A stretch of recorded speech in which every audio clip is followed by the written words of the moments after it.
Hey everyone, I am Bryce, and today I am going to explain to you how to resize your product image to the same size on Shopify. So make sure to stick around till the very end to learn the simple yet effective techniques for achieving uniform product images on your Shopify platform.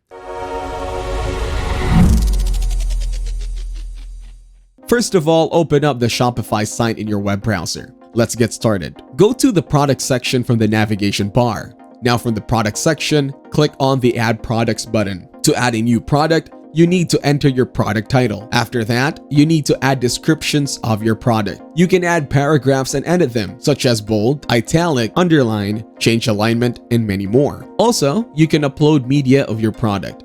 Select the specific product whose image you want to resize from the All Products list. Then, click on the product. And once you are on the product details page, locate the image you want to resize. Now click on the image and you will see an option at the bottom left corner that says Resize. Once in the image editor, you should have options to resize the image. Look for fields or settings related to dimensions or size.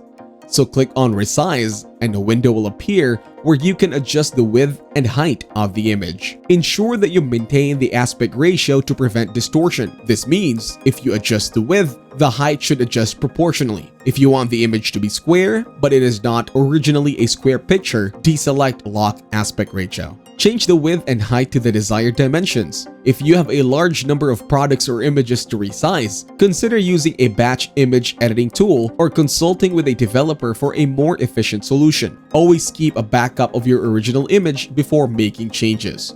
If you set both to 600, it will make the image square. Preview the product to make sure the images now have the desired size. Once you are satisfied with the changes, click Done. On that note, that will be it for this video. I hope you guys got some value. Thank you for watching and see you in the next one.